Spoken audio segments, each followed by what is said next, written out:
My daughter-in-law, Jessica, threw her martini in my face and called me selfish. But what I did next made both her and my son Mark faint on my dining room floor.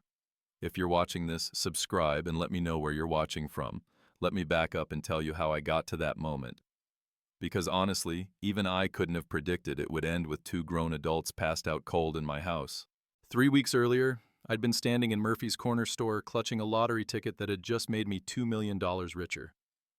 $2 million. At 67, after 30 years of teaching third grade and living paycheck to paycheck, I was suddenly wealthy. The first thing I did was call Mark, my only child, practically sobbing with joy into the phone. "Dad, that's incredible," he'd said, and I could hear Jessica squealing in the background. "We have to celebrate properly. Let me plan something special for you." The warmth in his voice made my heart flutter. Maybe this windfall would finally bring us closer together. Since Jessica entered the picture 5 years ago, our relationship had grown distant. She had strong opinions about everything, from my outdated furniture to my small-minded lifestyle in our little town of Clearwater. But money changes things, doesn't it? I spent the next 2 weeks in a happy daze, meeting with financial advisors and making sensible plans. I'd always been practical, even with this unexpected fortune. Pay off my mortgage, set aside money for retirement, maybe take that trip to Ireland I'd always dreamed about. The rest would go into savings, earning interest for whatever life might bring. Mark called every other day during those 2 weeks, more attentive than he'd been in years. "How are you feeling, Dad? Are you getting good advice about the money? Jessica thinks you should talk to her financial planner. He's really sharp." I was touched by his concern, though something about Jessica's involvement made me slightly uneasy. She worked in marketing for a luxury hotel chain and had expensive tastes that always seemed to outpace their budget.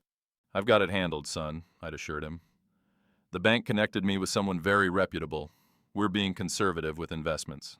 "Conservative is good," he'd agreed, though I detected a hint of disappointment. "Just remember, you've got family who love you.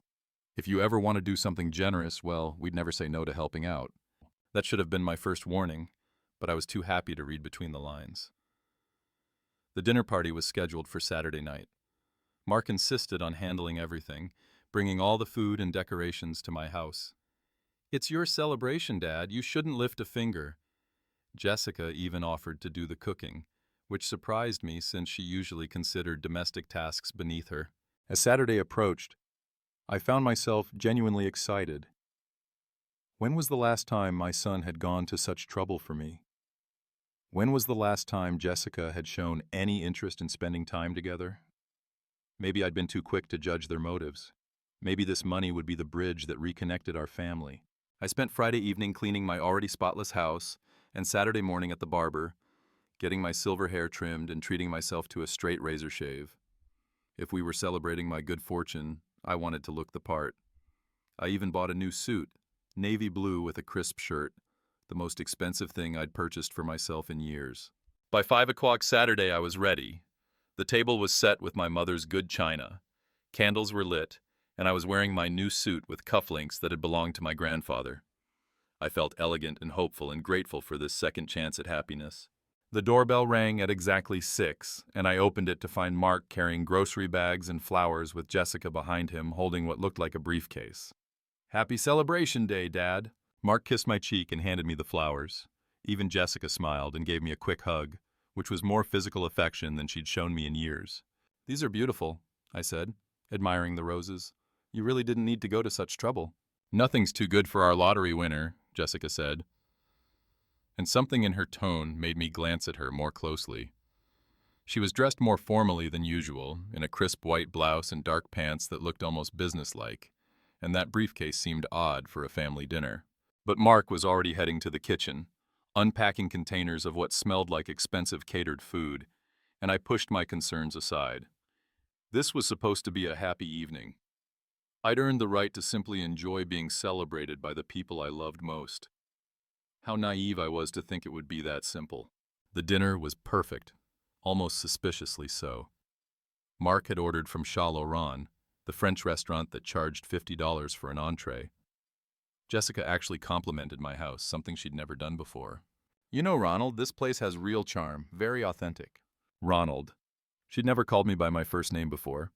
always just Mark's dad when she addressed me at all.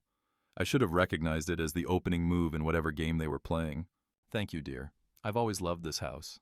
I passed the wine Mark had brought, something with a fancy label that probably cost more than my usual weekly grocery budget. This is all so thoughtful of you both. Well, you deserve it, Mark said, raising his glass. To Dad and to family taking care of family. We clinked glasses, and I felt tears prick my eyes. This was what I'd wanted for so long, just the three of us sharing a meal like a real family. Jessica actually laughed at my stories about the chaos at the bank when I'd tried to cash the lottery ticket. Mark listened attentively when I described my plans for the money. Very sensible, he nodded approvingly, though maybe a little too conservative. I mean, with that kind of money, you could really help people, make a difference in lives that matter to you. I'm sure I'll find ways to be generous, I agreed, thinking of the church fund and the local food bank where I volunteered. When you have more than you need, sharing is important. Jessica and Mark exchanged a look across the table so quick I almost missed it. But something about that glance made my stomach tighten slightly. There was an urgency to it, a sense of coordination that felt rehearsed. Actually, Dad. Mark set down his fork and suddenly looked serious. That's something we wanted to talk to you about tonight. Family helping family. And there it was. The real reason for this elaborate dinner, for Jessica's unusual friendliness, for Mark's sudden attention over the past 2 weeks. They wanted something. Of course they did. Why had I let myself believe otherwise? What kind of help? I asked, though I dreaded the answer. Jessica reached for that briefcase she'd brought and pulled out a thick folder. Well, it's a bit complicated, but I know you'll understand once we explain everything. She opened the folder and slid a stack of papers across the table toward me. Even upside down, I could see numbers, lots of them, and the letterhead of a law firm I didn't recognize.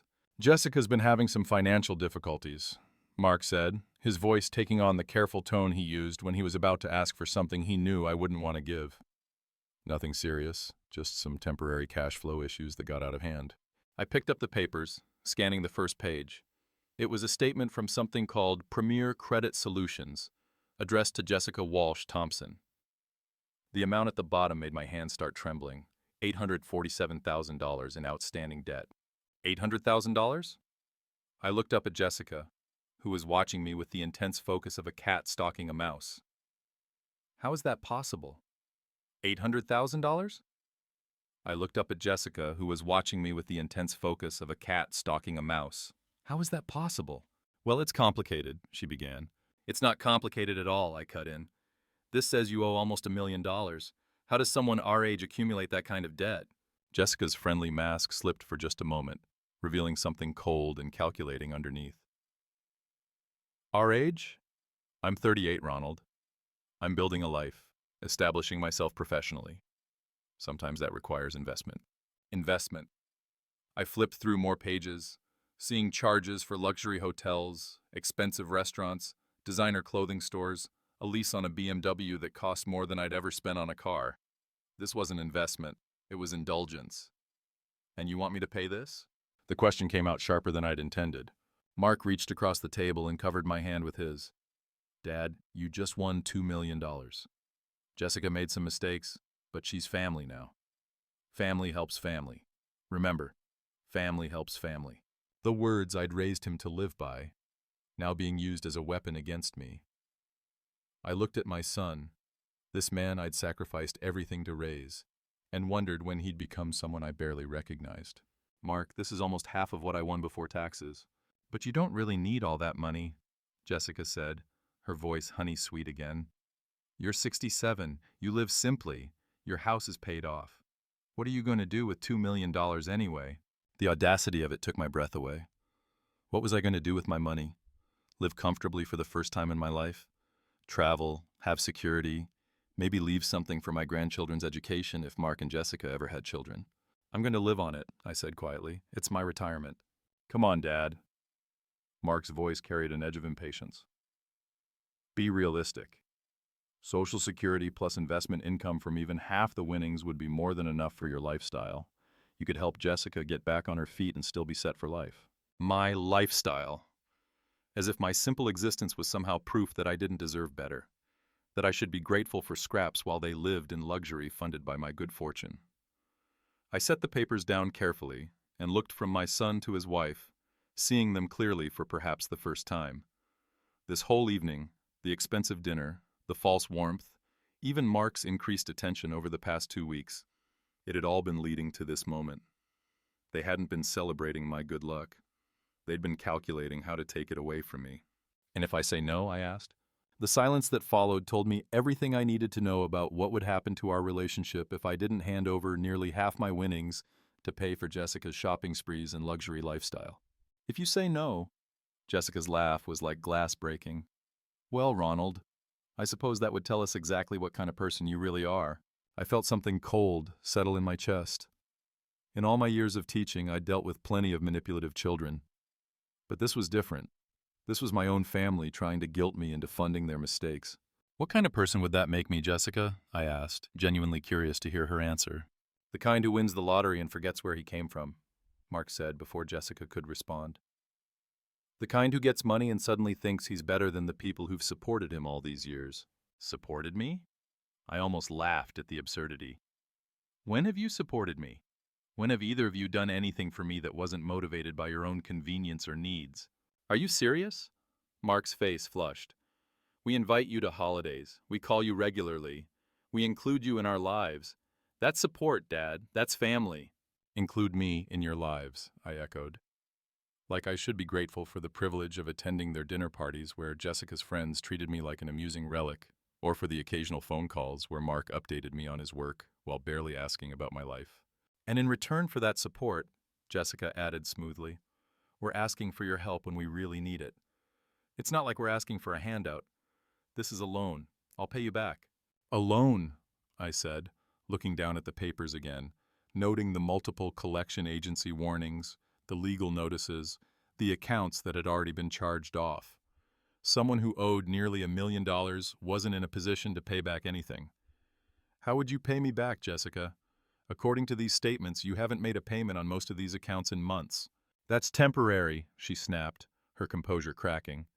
I'm between positions right now, but I have interviews lined up. Good positions. Once I land something, I can set up a payment plan. Between positions? That was news to me. I thought you loved your job at the hotel chain. Mark and Jessica exchanged another look. This one lasted longer, and I could practically see them debating how much truth to share. There was a reorganization, Mark finally said. Jessica's position was eliminated. It wasn't performance-related. When did this happen? 3 months ago, Jessica admitted reluctantly. 3 months. And they'd been dealing with this massive debt while she was unemployed for 3 months. But they'd waited until I won the lottery to share this information. The timing was too perfect to be coincidental. So, you've known about these financial problems for months, but you only decided to ask for help after I came into money. That's not how it happened, Mark said quickly, but his tone suggested otherwise. Then how did it happen? Look, Jessica leaned forward, abandoning any pretense of sweetness. The truth is, I made some mistakes. I got in over my head with credit cards and loans. I thought I could manage it, but then I lost my job and everything spiraled. Mark and I have been trying to figure out how to handle it. And then you got lucky with the lottery. It seemed like fate. Fate, I repeated. My years of financial struggle, stretching every dollar, denying myself small luxuries, followed by this incredible stroke of luck. And she called it fate, that she should benefit from it. And if I hadn't won the lottery, what would you have done then? Bankruptcy, Jessica said bluntly, which would have destroyed my credit for years and probably cost Mark his security clearance at work. Mark worked for a defense contractor. I knew his job required government clearance, and I also knew that financial problems could jeopardize that clearance. So this wasn't just Jessica's problem, it was threatening Mark's career too. Why didn't you come to me before? I asked. If this has been going on for months, why wait until now? Mark looked genuinely uncomfortable. Because we knew you didn't have that kind of money before. We didn't want to burden you with problems you couldn't help solve. The honest answer. Finally. They'd hidden this crisis because I was too poor to be useful. But now that I had money, suddenly I was family again. Suddenly, my involvement in their lives mattered. I stood up from the table, needing to move, needing to think. The numbers on those papers swam in front of my eyes. $847,000. It might as well have been $8 million for how impossible it seemed. I need a minute to process this, I said. Of course, Mark said quickly. We know it's a lot to take in. But Dad, time is a factor here. Some of these creditors are threatening legal action. We really need an answer soon. Legal action. The threat hung in the air like smoke. They weren't just asking for my help. They were painting me as responsible for whatever consequences might follow if I refused. I walked to the window and looked out at my small backyard where I'd spent countless hours gardening and thinking. Just this morning, I'd been excited about the possibility of traveling, of finally seeing some of the world beyond this small town. I'd imagined having enough money to be generous without sacrificing my own security. Now they were asking me to give up nearly half my winnings to pay for Jessica's lifestyle choices, and somehow I was the villain if I hesitated. I turned back to face them, and something in my expression must have warned them that I wasn't going to simply agree, because both of their faces tensed. Ronald, Jessica said carefully, you do understand what this means for our relationship, don't you? If you choose your money over your family. There it was, the ultimatum I'd been dreading. Choose your money over your family. As if loving them meant I owed them my financial security. As if saying no to this enormous request meant I didn't care about them. I looked at my son, this man I'd raised to be better than this, and felt my heart break a little. What this means, Jessica, is that I need to decide whether I raised a son who thinks love can be bought, or one who understands that family doesn't put price tags on affection. The silence that followed was deafening. Mark's face went white, then red. That's not fair, Dad. You're twisting this into something it's not. Am I? Then explain it to me. Because from where I'm sitting, it looks like conditional love. It's not conditional, Jessica interrupted, but it is reciprocal. Relationships require give and take, Ronald.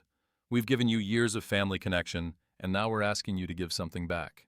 Years of family connection, I echoed, almost laughing. What exactly have you given me, Jessica? She blinked, clearly not expecting to have to itemize her contributions. Well, we include you in holidays. We invite you to parties. We call you... You invite me to parties where your friends treat me like a curiosity, and you call me when you need something. What have you given me that actually mattered to me? We gave you a relationship with your only son, she said, her voice turning sharp. Mark is busy. He has his own life, but he makes time for you because I encourage it.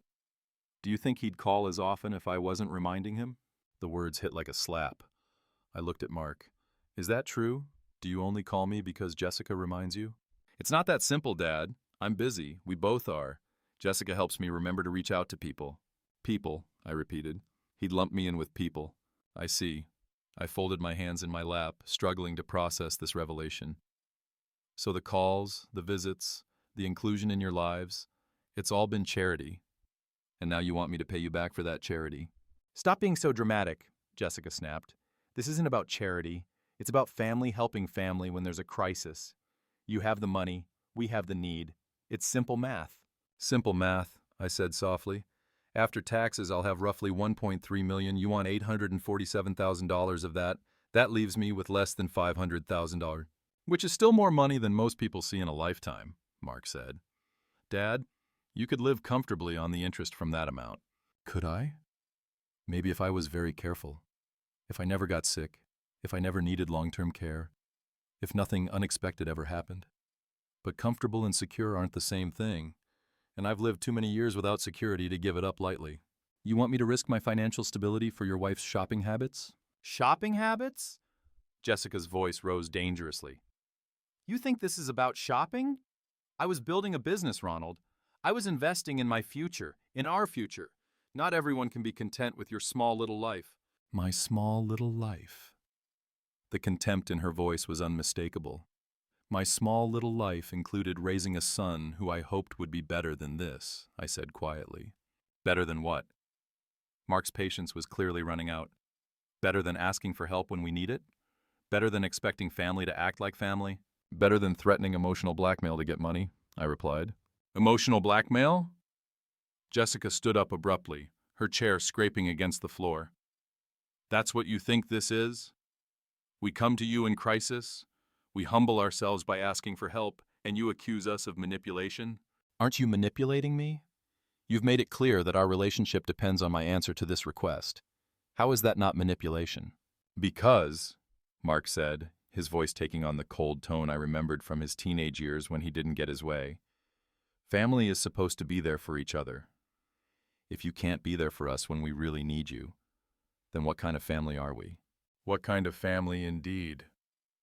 I looked around my dining room at the good china and lit candles and expensive catered food they'd brought to soften me up.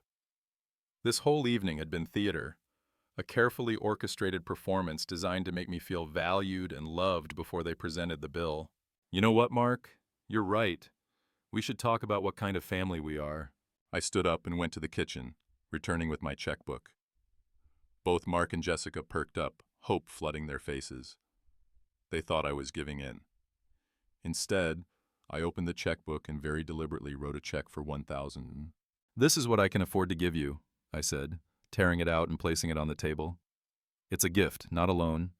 Use it however you think best. Jessica stared at the check like it was an insult. $1,000, Ronald. My monthly minimums are more than that. Then you have bigger problems than I can solve. You could solve them, Mark said, his voice tight with frustration. You're choosing not to. I'm choosing to protect my own future instead of funding your wife's past mistakes, yes. That's when Jessica picked up her martini glass and threw the contents in my face. The cold liquid hit my eyes and dripped down my new suit, vodka stinging and olive brine making me blink rapidly. You selfish, ungrateful old man, she hissed. You'd rather hoard your money than help your own family. I stood there, dripping, and felt something snap inside me. All those years of biting my tongue, of accepting their casual disrespect, of being grateful for any crumbs of attention they threw my way, crystallized into perfect cold clarity. You want to see selfish, Jessica? Let me show you selfish. I wiped the martini from my face with my napkin, never breaking eye contact. The alcohol smell was strong, but not as strong as the rage building in my chest. 30 years of teaching had given me a lot of practice dealing with entitled behavior.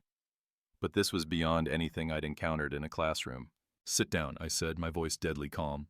Something in my tone must have penetrated their shock, because both Mark and Jessica actually obeyed, sinking back into their chairs like scolded children. You think I'm selfish for not wanting to give you almost $1 million to pay for your mistakes? Let me tell you what I think is selfish. I picked up the stack of credit card statements and began reading. Nordstrom, $47,000, Louis Vuitton, $23,000, Four Seasons Resort, $8,000, BMW lease, $1,200 a month. Should I continue? Jessica's face was flushed, but she lifted her chin defiantly. Those were necessary expenses. Necessary? I laughed, a sound without humor. Jessica, I lived on less than $30,000 a year for the last decade. What exactly made a $23,000 purse necessary? You wouldn't understand, she said. My job required a certain image. In the hospitality industry, appearance matters. Your job that you lost 3 months ago, the one that clearly didn't pay enough to support this lifestyle. I set down the papers and looked directly at Mark. And you. You watched your wife accumulate almost $1 million in debt and said nothing. Mark's Adam's apple bobbed as he swallowed hard. I tried to talk to her about it, but Jessica said she had it under control. Under control? I picked up another statement. She was paying minimums with cash advances from other credit cards. That's not control, that's desperation. Everyone manages debt differently, Jessica said defensively. No, Jessica, what you did isn't managing debt. It's creating a financial disaster. And now you want me to pay for it because I happen to win the lottery. I walked to my kitchen and returned with a bottle of wine. Pouring myself a large glass, my hands were steadier than they'd been all evening. Sometimes clarity brings its own kind of calm. Here's what I find most interesting about this whole situation, I continued, settling back into my chair. 3 months ago, when you lost your job and this debt became unmanageable, did you call me? Did you ask for advice or support or even just someone to talk to about your problems? Neither of them answered. No, you didn't. You only called me after I won money, which tells me that until I became useful, I wasn't really family at all. I was just someone you tolerated. That's not true, Mark protested, but his voice lacked conviction. Isn't it? When was the last time you called me just to talk, Mark? Not because you needed something, not because Jessica reminded you, because you actually wanted to hear my voice. The silence stretched between us like a chasm.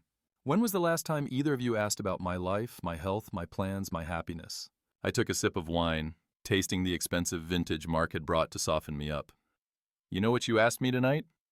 You asked what I was going to do with $2 million like it was incomprehensible that I might have dreams of my own. We didn't mean it like that, Jessica muttered. How did you mean it? Because from where I'm sitting, it sounded like you couldn't imagine why someone like me would need that much money. Like my life is so small and insignificant that a few $100,000 should be more than enough. Dad, you're taking this the wrong way, Mark said. Am I? Then explain the right way to take it. Explain how your wife throwing a drink in my face was somehow justified. Explain how demanding I pay her debts is an act of love. Mark looked at Jessica, clearly hoping she'd field the question. But Jessica was staring at her hands, apparently realizing her dramatic gesture might have gone too far. We're family, Mark said finally. Family helps each other. You keep saying that, but you don't understand what it means. Family helps each other, but it doesn't bankrupt each other. Family supports each other, but it doesn't manipulate each other. And family definitely doesn't assault each other when they don't get their way. It was just a drink, Jessica muttered. It was assault, Jessica, in front of witnesses in my own home because I wouldn't give you money. What would you call it? The room fell silent again. The grandfather clock in the hallway ticked, marking seconds in what felt like the longest night of my life. Here's what's going to happen, I said, standing up and smoothing down my damp suit. You're going to leave my house. You're going to figure out your financial problems without my money. And you're going to think very carefully about whether you want a relationship with me based on who I am rather than what I can give you. And if we don't? Jessica asked, her voice challenging. I smiled then, and it must have been a terrifying expression, because both of them actually leaned back in their chairs. Then you'll discover what selfish really looks like. I walked to the front hall and opened my door, holding it wide. Good night. Thank you for the lovely dinner and the educational evening. Mark stood up slowly. Dad, I think we should talk about this more. Maybe we can find a compromise. There's nothing to compromise about, Mark. Either you love me for who I am or you don't. Either I'm family regardless of my bank balance, or I'm not. You can't have it both ways. Jessica gathered up her papers, stuffing them back into the briefcase with sharp, angry movements. You'll regret this, Ronald, when you're sitting alone in this house with all that money and no family to share it with. You'll regret this. I might, I agreed pleasantly, but I'll regret it in comfort without wondering if the people around me love me or my bank account. They walked past me and out into the night without another word. I watched Mark's car pull out of my driveway, noting that he didn't look back at the house. Didn't seem to have any second thoughts about how this evening had ended. When their taillights disappeared around the corner, I closed the door and leaned against it, suddenly exhausted. My suit was still damp with martini. My hair still smelled like olives, and my heart was broken in ways I was only beginning to understand. But I was also free. Free from the desperate need to earn their approval, free from the constant anxiety about saying or doing the wrong thing, free from pretending their crumbs of affection were enough to sustain me. I walked back to the dining room and looked at the scene of destruction. Expensive food growing cold, wine glasses half full, my mother's china waiting to be cleaned, and in the middle of it all, the $1,000 check they'd left behind like it was contaminated. Tomorrow, I would start figuring out what my new life looked like.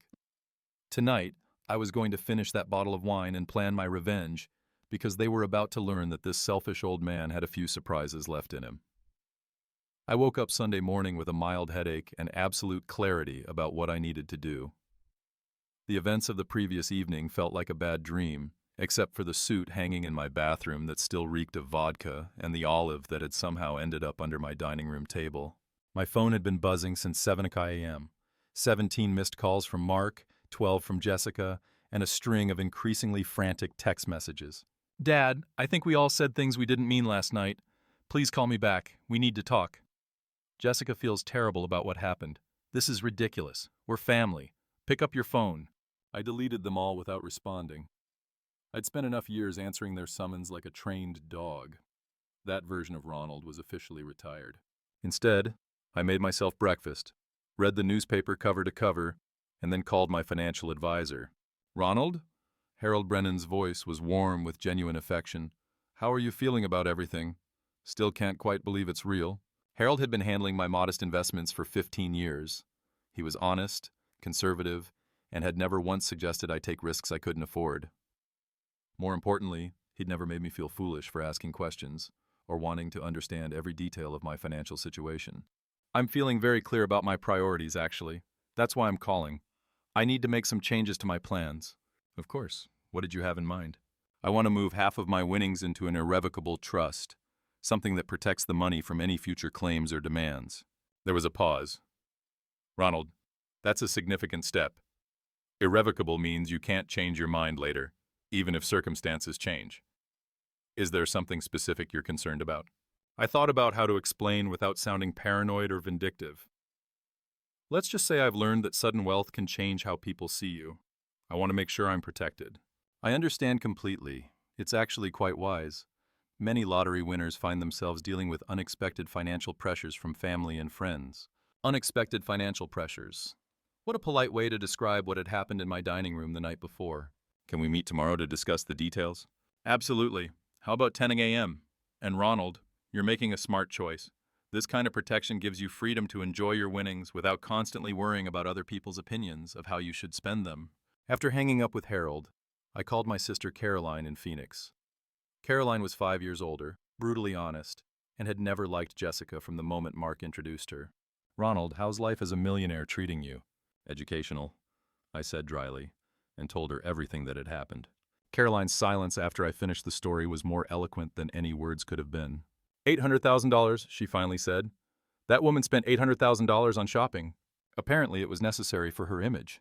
Her image as what? A cocaine dealer? Ronald, no legitimate job requires that kind of wardrobe investment. I actually laughed for the first time since the previous evening. That's what I thought. But according to Mark, I wouldn't understand because my life is too small. Your life isn't small. It's sensible. There's a difference. Though I wouldn't expect a woman who thinks a $23,000 purse is a business expense to understand it. My phone buzzed with another call from Mark. I sent it to voicemail. They're still calling, I told Caroline. Of course they are. You just became the answer to all their problems, and then you had the audacity to say no. They're probably Googling elder abuse right now, trying to figure out if they can have you declared incompetent. The thought sent a chill through me. Could they do that? Not if you're working with a good lawyer and taking sensible steps to protect yourself, which reminds me, you need to document everything that happened last night. Write it all down while it's fresh in case you need it later. I spent the next hour writing a detailed account of the dinner, the demands, Jessica's assault, and my response. As I wrote, I felt my anger crystallizing into something more useful. Determination. My phone rang again. This time it was a number I didn't recognize. Mr. Thompson, this is Rebecca Walsh, Jessica's mother. I think we need to talk. Interesting. They'd called in reinforcements. Hello, Rebecca. I wasn't expecting to hear from you. Jessica told me about your conversation last night. She's very upset. I imagine she is. Being told no can be difficult when you're not used to hearing it. Mr. Thompson, I think there's been a misunderstanding. Jessica isn't asking for charity. She's asking for family support during a difficult time. Family support. The same phrase Jessica and Mark had used, like they'd all coordinated their talking points. Rebecca, your daughter threw a drink in my face because I wouldn't give her almost $1 million. What part of that suggests family support to you? There was a pause. She told me you were being deliberately cruel, taunting her about her spending. Taunting her? I had to laugh. I read her credit card statements back to her, statements she handed me herself. If facts felt like taunting, that says more about her guilt than my intentions. Look, Ronald, I know Jessica can be intense sometimes, but she's my daughter and she's in real trouble. This debt could destroy her life. She created this debt, Rebecca, over several years through deliberate choices. I didn't create this problem, and I'm not responsible for solving it. But you have the money now. It would be easy for you to help. Easy for me, I repeated, as if my feelings, my security, my future were irrelevant compared to Jessica's convenience. What would be easy, Rebecca, is for Jessica to declare bankruptcy. It exists specifically for situations like this, but that would require her to face consequences for her choices. And apparently the family consensus is that I should face those consequences instead. Bankruptcy would ruin her credit. And demanding I pay her debts is attempting to ruin my financial security. Why is her credit more important than my future? Another pause. Because you're old, Ronald. You don't need money the way a young person does. There it was. The truth underlying all their arguments. Because I was old, my needs didn't matter. Because I was old, I should be grateful for whatever scraps of affection they threw my way. Because I was old, my purpose was to serve their convenience and then disappear. You know what, Rebecca? You're absolutely right. I am old. Old enough to recognize manipulation when I see it. Old enough to know the difference between love and exploitation. And old enough to protect myself from people who think my age makes me expendable. I hung up before she could respond, then immediately called Harold back. Harold, I need to move faster on that trust. How quickly can we get it set up? If it's urgent, I can have the paperwork ready by Wednesday. Is everything all right? Everything is about to be perfect. And Harold, I want to make one more change. I want to set up a foundation as well. Something for financial literacy education. I think there are a lot of people who could benefit from learning about the consequences of irresponsible spending. When I hung up, I felt lighter than I had in years. Let them call. Let them threaten. Let them try to manipulate me through flying monkeys like Jessica's mother. By Wednesday, half my money would be protected in an irrevocable trust, and I'd be documenting their behavior for potential legal action. They wanted to see selfish. They were about to get a master class. Wednesday morning, I sat in Harold's office signing papers that would change everything. The irrevocable trust was now protecting $650,000 of my winnings, completely out of reach from any future claims or lawsuits. The foundation paperwork was filed too, and I'd named it the Responsible Financial Choices Foundation. Even I had to admire my own pettiness. You look satisfied, Harold observed as I signed the final document. I feel prepared, I corrected. There's a difference. My phone had been mercifully quiet for 2 days. Either they'd given up or they were regrouping. Given what I knew about Jessica's personality, I suspected the latter. When I got home, there was a police cruiser in my driveway. Officer Martinez was young, probably early 30s, with kind eyes and the patient demeanor of someone who'd dealt with family disputes before. He was talking to Mark on my front porch. Mr. Thompson, he approached as I got out of my car. I'm responding to a wellness check request. Your son was concerned because you haven't been answering your phone. I'm perfectly well, Officer Martinez. Just choosing not to answer calls from people who assault me in my own home. Mark's face flushed. Dad, don't be dramatic. Jessica barely touched you. She threw a drink in my face because I wouldn't give her money. What would you call that? Officer Martinez looked between us with growing understanding. Sir, did your wife throw something at your father? It was just a martini. She was upset. Being upset doesn't justify assault, the officer said mildly. Mr. Thompson, do you want to file charges? I considered it. The satisfaction would be immense, but it would also escalate things beyond what I was prepared for right now. Not at this time, but I want it documented that they came to my home demanding money, and when I refused, Jessica Walsh Thompson threw her drink at me. My son witnessed it. Officer Martinez made notes in his report. Sir, I'd recommend giving your father some space. Wellness checks are for people who might be in danger, not for people who aren't answering their phones because they don't want to talk to you. After the officer left, Mark lingered on my porch like a lost child. Dad, this is getting out of hand. Can't we just talk? We did talk, Mark. You told me exactly what you think of me and what you expect from me. The conversation is over. I never said I didn't love you. You said I was choosing money over family. You said I was being dramatic and unfair. You stood by while your wife assaulted me. Those aren't the actions of someone who loves me, Mark. Those are the actions of someone who wants something from me. I walked past him to my door, noting how he made no move to stop me or continue the conversation. Even now, facing the consequences of his choices, he wasn't fighting for our relationship. He was just going through the motions because Jessica had probably sent him. Friday brought a certified letter from a law firm I'd never heard of. Peterson, Blake and Associates, representing Jessica Walsh Thompson in the matter of financial elder abuse and undue influence. I read it twice before the full audacity sank in. They were claiming that I was financially abusing myself by refusing to give them money, that my lottery win had somehow put me under undue influence to make poor financial decisions. They were demanding I submit to a psychological evaluation to determine my competency. I called Harold immediately. They're claiming what? His voice rose several octaves. Financial elder abuse against yourself because you won't pay their debts? Yes. Ronald, I've never seen anything quite this creative. They're essentially arguing that keeping your own money constitutes abuse of yourself. Can they do this? Can they force me to have a psychological evaluation? They can try, but any judge worth their robe will laugh this out of court. You've been managing your affairs competently for 67 years. You sought professional financial advice. You're making conservative investment choices. There's no legal basis for this claim. But they can still drag me through court. They can file paperwork, yes. But Ronald, this actually works in your favor. They've just provided documentary evidence that they're harassing you for money and are willing to make frivolous legal claims when they don't get their way. I made copies of everything and added it to my growing file. Then I did something that felt both terrifying and liberating. I called Peterson, Blake, and Associates myself. This is Ronald Thompson. I understand you're representing Jessica Walsh Thompson in some sort of claim against me. Mr. Thompson, I'd advise you not to speak directly to our office. You should have legal representation. Oh, I will. But first, I want you to know that I've documented everything. The assault in my home, the threatening text messages, the harassment through family members, and now this frivolous lawsuit. When my attorney files a counterclaim for harassment and attempted extortion, I want you to remember this conversation. I hung up before he could respond, then immediately called Caroline. They're suing you for elder abuse of yourself? She was laughing so hard she could barely speak. Yes. Ronald, this is the most ridiculous thing I've ever heard. It gets better. They want me declared incompetent because I won't pay their debts. She was wheezing now. Do you know what this means? They've just handed you everything you need to destroy them completely. No sane judge will side with them. And now you have grounds for harassment charges. Caroline was right. In trying to force me to give them money, they'd given me something much more valuable, legal ammunition. By Monday, I had my own attorney. Sarah Chen specialized in elder law and had dealt with similar cases before.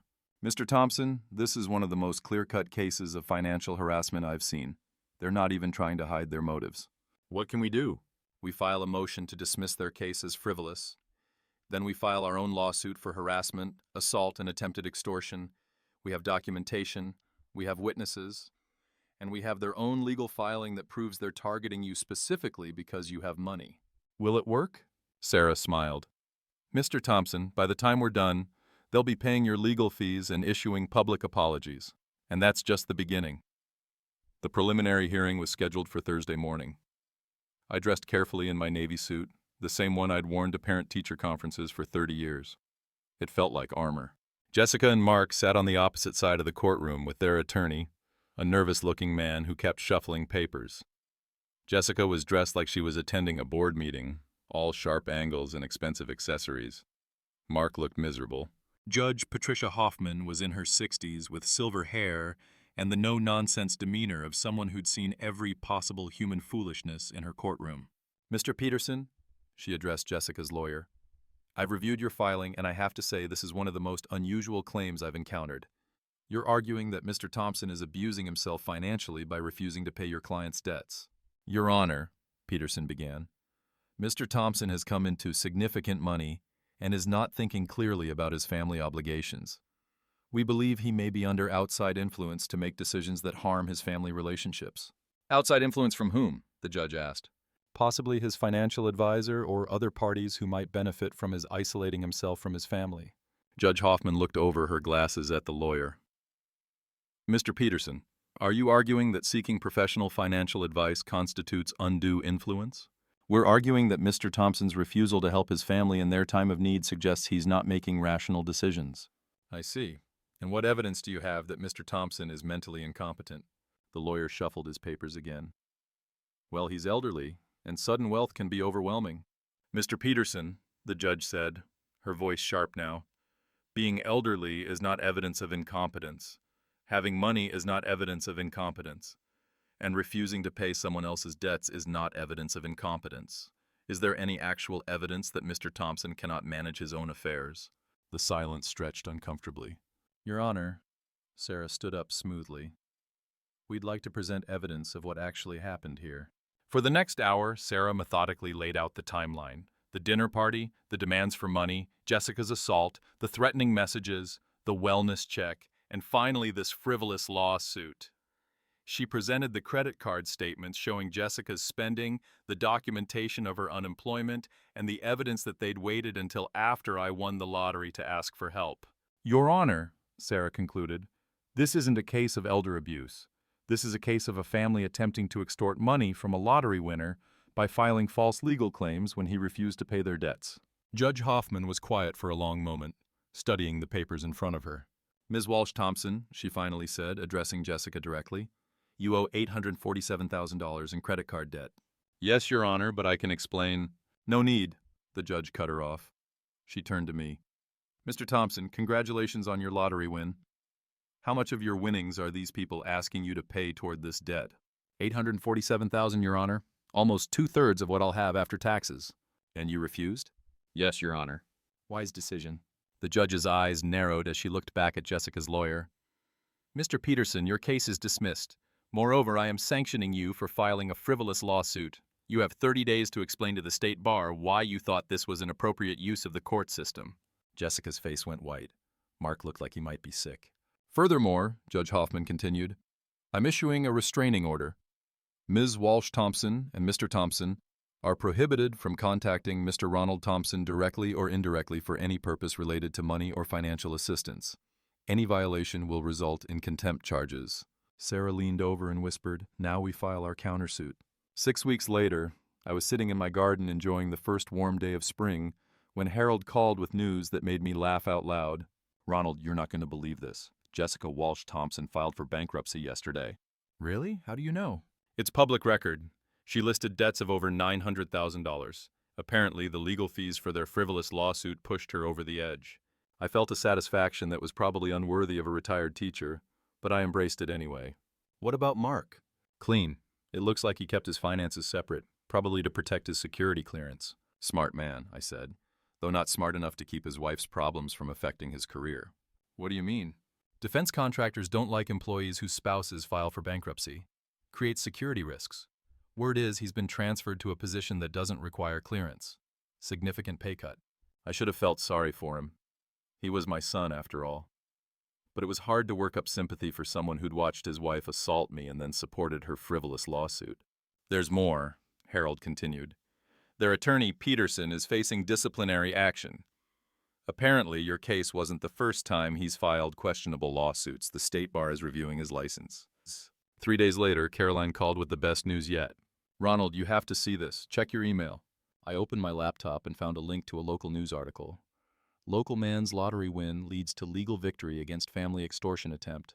The article detailed the entire case, including Jessica's massive debt, their demands for my money, and the judge's scathing dismissal of their lawsuit. It even mentioned my foundation for financial literacy education. They're famous, Caroline said gleefully. Internet famous, for trying to steal lottery winnings from a grandfather. My phone rang while I was reading. Unknown number, but I was feeling confident enough to answer. Mr. Thompson, this is Linda Chen from Channel 7 News. We'd like to interview you about your case. You've become something of a folk hero for people dealing with financial pressure from family members. A folk hero. At 67, I'd become a folk hero for refusing to fund someone else's shopping addiction. I think I'd like that, I said. The interview aired the following Tuesday. I kept it simple. Family should love you for who you are, not what you can give them. Money doesn't create obligations, but respect should be mutual. And sometimes the kindest thing you can do for someone is let them face the consequences of their choices. The response was overwhelming. Letters, emails, calls from other lottery winners who'd faced similar pressure, stories from elderly people whose families saw them as ATMs, support from financial advisors who dealt with this kind of manipulation regularly. But the most surprising response came Thursday evening when my doorbell rang, and I found Mark standing on my porch alone. Hi, Dad. I know I'm not supposed to contact you, but I needed to say something. He looked terrible. Thin, exhausted, older than his 42 years. I invited him in, though every instinct told me to be cautious. Mark sat in the same chair he'd occupied the night this all started, but he was a different person now, humbled, maybe even broken. I should have protected you, he said without preamble. That night when Jessica threw her drink at you, I should have stopped her. I should have apologized immediately. Why didn't you? I asked quietly. Because it was easier to believe you were wrong than to admit I'd married someone who would assault my father for money. He rubbed his face with both hands. Do you know what finally opened my eyes? I waited. When the bankruptcy lawyer asked Jessica to list all her debts, she had another $200,000 I didn't know about. Shopping sprees, spa treatments, a loan against her car. She'd been hiding debt from me for years, and when I confronted her about it, she said I was being controlling. I'm sorry, Mark. Are you? Because I wouldn't blame you if you weren't. I chose her over you repeatedly. I let her poison my thinking about our relationship. I stood by while she tried to steal your lottery money and then supported her when she sued you. He was right. I should be angry, should be demanding accountability, should be protecting myself from further manipulation. But looking at my son, genuinely broken and finally taking responsibility, I felt something I hadn't expected. Hope. What changed your mind? The interview you did. Watching you on television, talking about respect and consequences. I realized I hadn't respected you in years. I'd been treating you like an obligation instead of like my dad. Jessica made it worse, but she didn't create the problem. I did. I poured us both coffee, noting how his hands shook slightly when he lifted the cup. Stress, probably. Or guilt. The divorce will be messy, he continued. She's claiming I'm abandoning her in her time of need. She wants alimony, half the house, everything she can get. My lawyer says it could take years. What will you do? Fight it. Document everything. Hope the judge sees through her manipulation the way Judge Hoffman did. He looked up at me with eyes that reminded me of the little boy he'd once been. Dad, I know I don't deserve it, but I want to try to rebuild our relationship. Not because I need anything from you, but because I miss you. I miss having a father who loved me. I never stopped loving you, Mark, but you stopped trusting me, and you were right, too.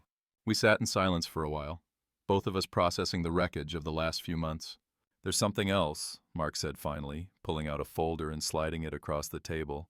Something I found when I was going through Jessica's papers for the divorce. Inside were documents that made my blood run cold. Credit reports, bank statements, even medical records. Mine. She'd been researching you for months before you won the lottery, Mark explained.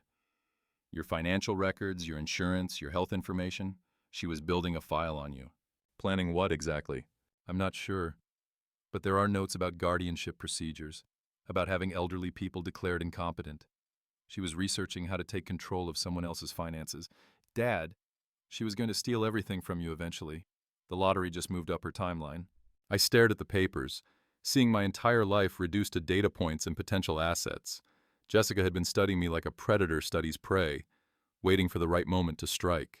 I've given copies to your lawyer, Mark continued. This should help with the harassment case.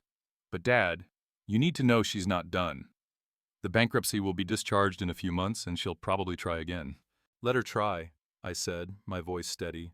I'm protected now, and I'm not the same person she tried to manipulate. Mark smiled for the first time since he'd arrived. No, you're not. You're stronger, smarter, more dangerous than she ever expected. Dangerous, I repeated, raising an eyebrow. You destroyed her, Dad. Legally, financially, publicly. She went from thinking she had access to $2 million to losing everything, including her marriage. You didn't just say no to her demands. You made her face consequences for every bad choice she made. That was brilliant. Was it brilliant, or was it just survival? I asked. I think it was both.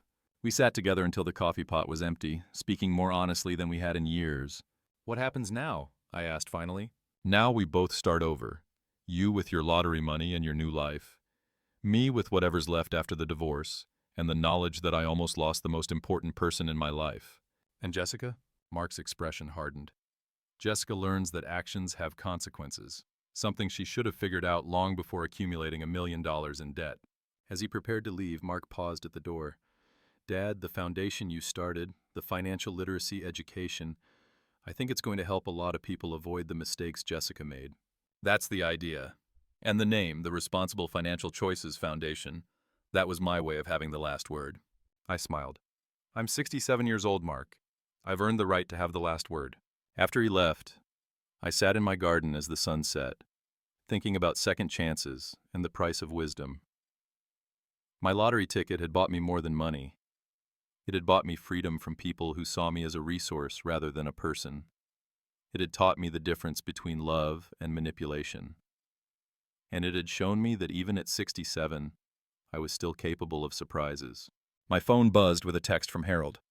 Foundation received its first donation today.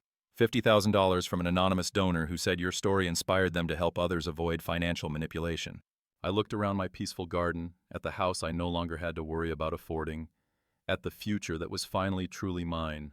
Sometimes the best revenge is living well, but sometimes the best revenge is making sure everyone learns from your story. I started planning my trip to Ireland. After all, I had the rest of my life to live, and I intended to live it on my own terms. Thanks for listening. Don't forget to subscribe, and feel free to share your story in the comments. Your voice matters.